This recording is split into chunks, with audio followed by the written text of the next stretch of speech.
Hey, this is Rob Allen back again for assignment 2.2 self-assessment video. In this assignment, we're asked to discuss weaknesses or strengths in the Resident Leader book, as well as the disposition self-assessment. In the self-assessment, I felt that I was pretty strong in the professional demeanor and responsibility category, as well as the commitment to learning for all students and ethics.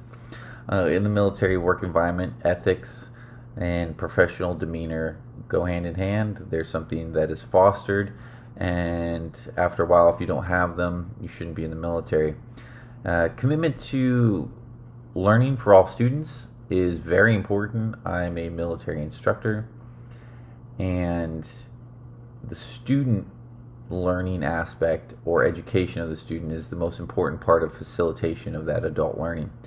So respecting a student's capability to learn is paramount to improving the organization and keeping the group going and making good decisions. So those are some of the positives. What I need to work on weaknesses, I think, is collaboration. I tend to be a little bit more forceful, and I don't tend to draw out all opinions from people that don't chime in. So I need to work on really drawing out opinions of people that aren't as loud as me or as boisterous or as forceful as me. So that's definitely something I need to work on.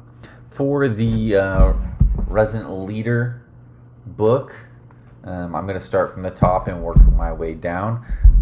First is my noble purpose. My noble purpose is to improve the emergency management community through a process or a program.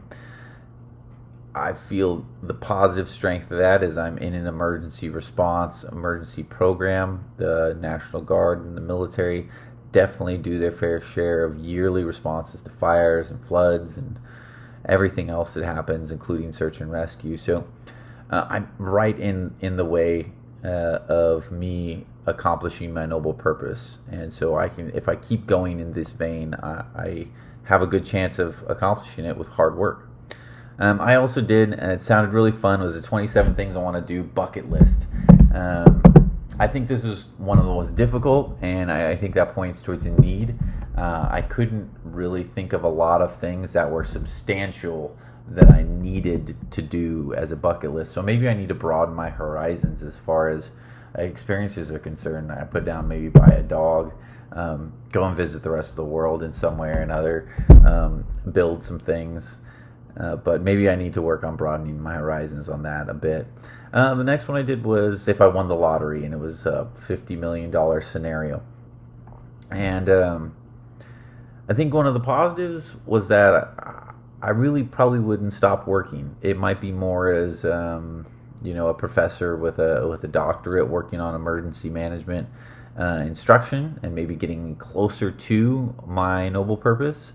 However, I probably wouldn't stop working. Maybe that means it's a weakness and I'm too dependent on work. Maybe I should just quit altogether and just spend that $50 million. But I saw it as a benefit. So, and then my values, I think my values are right in line with my noble purpose, and I think I'm very comfortable with my values, achieving freedom, self-control, creativity, and compassion were all part of my values. I think I'm working directly in line with those. I haven't seen myself breaking those values anytime soon, and I think I'm in a profession that allows me to express all of those, including my creativity, which isn't normally something you get out of the military. So I'm going to leave it at that. Thank you for listening, and have a good evening.